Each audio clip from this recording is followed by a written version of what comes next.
I never thought I'd be the kind of person tangled up in neighborhood drama. I'm an architect who works from home, minds his own business, and respects the rules. But that calm ended the day Deborah Winters became president of our Oak Ridge Estates HOA. To her face, everyone calls her Deborah. Behind her back, she's just Karen, and she earns a nickname daily. No, that's not her real name, but it might as well be. She's the walking, talking embodiment of every entitled, power-drunk neighbor who turned suburban life into a sitcom with no laugh track. When I bought my craftsman-style home 3 years ago, the HOA was run by a retired judge, a man who handled everything with fairness and efficiency.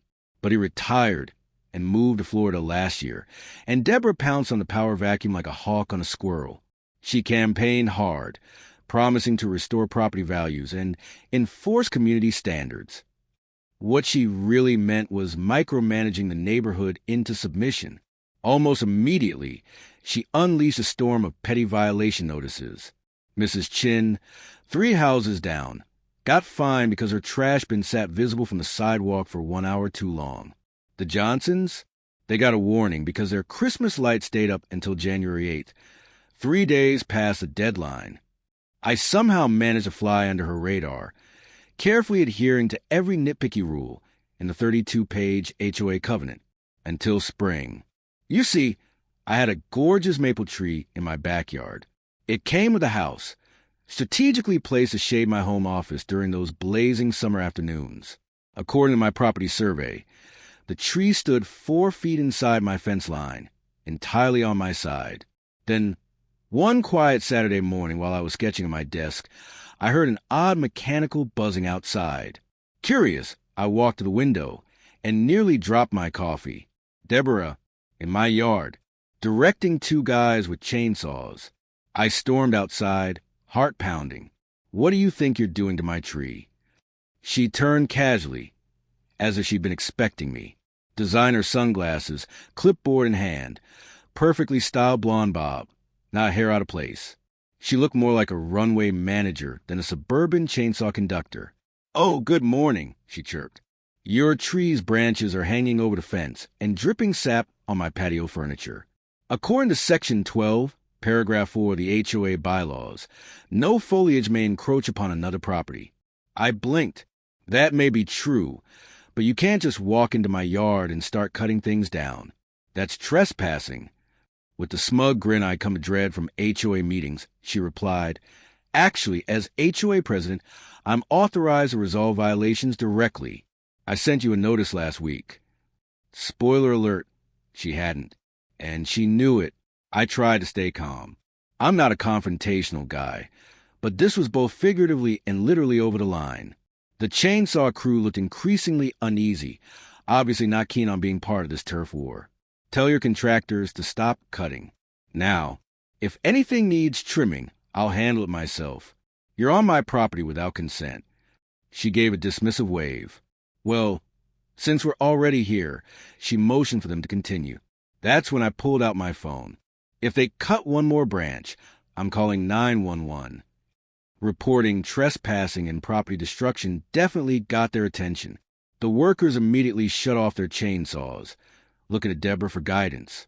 Her face flushed, not with embarrassment, but with fury at the fact that someone dared to challenge her self-appointed authority. "Fine," she snapped. "Expect a formal notice from my attorney and a violation letter for that unkempt tree. You have 3 days to take care of it properly." She stormed off, dragging her hired chainsaw squad with her, but not before they'd already taken down several major limbs from my beautiful maple. I documented everything. Photos of the damage, the tree, and most importantly, the clearly marked property line. I had a feeling this wasn't over. And I was right. Later that same day, an official-looking envelope appeared in my mailbox, a formal HOA violation notice. Deborah had cited Section 12, Paragraph 4 of the bylaws, encroaching vegetation, and threw in Section 8, Paragraph 2 for good measure, aesthetic maintenance standards. The notice ordered me to remove the diseased and unsightly tree within 7 days or face $100 per day fines. The kicker? The tree wasn't diseased. Not even close. It was healthy, thriving, and As I reminded myself again, mine. That's when I decided to fight back. Not emotionally, not loudly, strategically. First, I hired a certified arborist. His evaluation confirmed what I already knew. The tree was perfectly healthy, though now somewhat off balance thanks to the unauthorized butchering it had endured. I got everything in writing. Next, I dove into our HOA bylaws like I was preparing for a courtroom showdown. Sure, there were vague rules about vegetation crossing onto neighboring property, but nothing that prohibited a healthy tree on private land. More importantly, I found a golden nugget. Any HOA board member involved in a personal dispute must recuse themselves from enforcement decisions. Armed with evidence, I drafted a formal response addressed to the entire HOA board, excluding Deborah, of course. I laid out the facts professionally but assertively.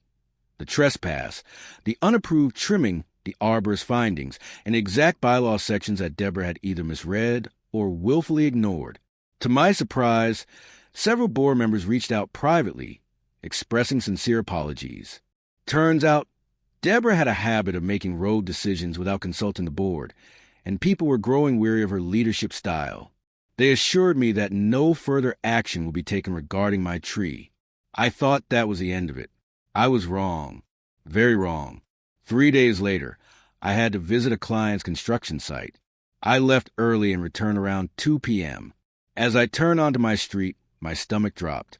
A large truck, labeled Karen's Cut Rate Tree Service, no less, was parked right in front of my house. Workers with chainsaws were back. But this time, they weren't trimming. They were cutting the entire tree down. I slammed on the brakes and jumped out of the car. There she was, Deborah, in her designer workout gear, supervising an operation like it was a fashion shoot. She'd even parked her bright red BMW convertible across the street, perfectly positioned for front row viewing. Stop right now. I shouted, sprinting toward the workers. They hesitated, chainsaws still idling. Deborah, of course, stepped forward with smug expression and a paper in hand. I have authorization from the HOA to remove this hazardous tree, she said coolly. It's now classified as a safety risk, and safety issues don't require homeowner permission. I snatched the document from her hand.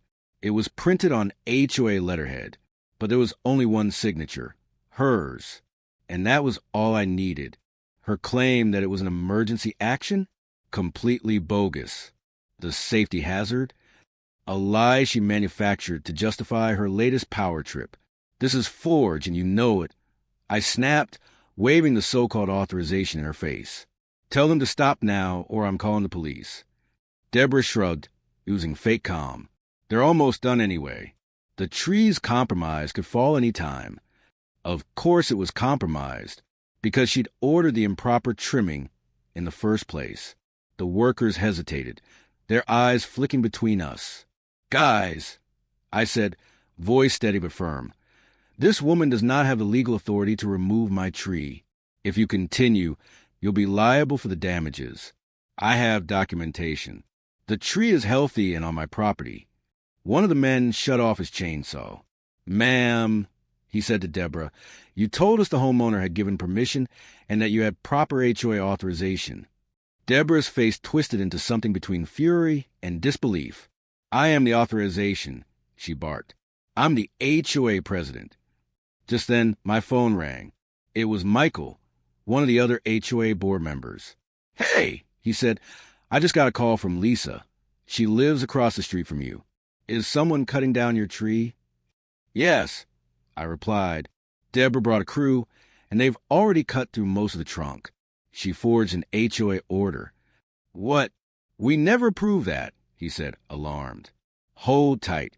I'm calling the others and heading over now. By the time I hung up, the workers were already packing up their tools. Apparently the word forgery and legal liability were strong motivators. But it was too late. The damage was done. They'd already sawed through about 80% of the trunk.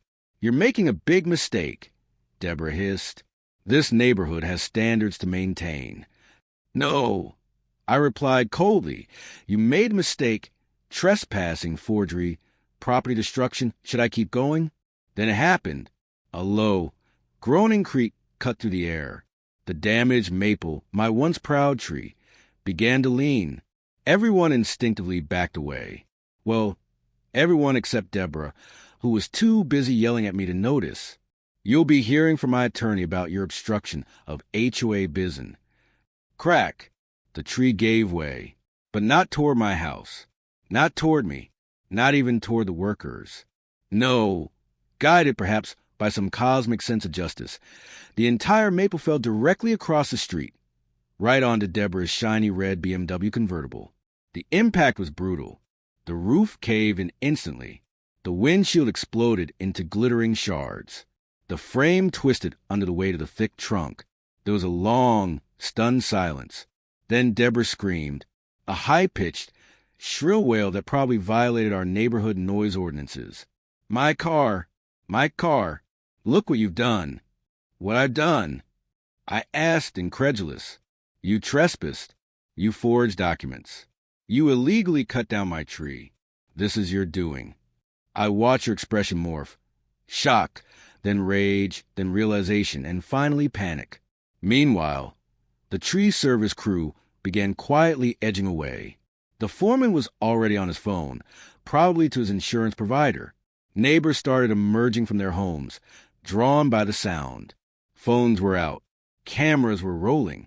Michael and 2 other HOA board members arrived, taking in the scene with wide eyes. The tree guys quickly explained they'd been told they had full permission from the HOA and the homeowner. Deborah's phone started ringing. I can only imagine which lawyer was on the other end of that call. She stepped away to take the call, but I could still hear her voice rising in panicked tones. Yes, it just happened. They destroyed my car. A pause. No. Technically, I didn't have written permission, but as HOA president, I have authority to... Another pause. Her voice cracked. What do you mean you won't cover it? But it's their tree, negligence. I'm not negligent. I was enforcing standards. The call ended abruptly. She stood there for a moment, stunned, clutching her phone like it betrayed her. Whatever her insurance company had told her, it wasn't good.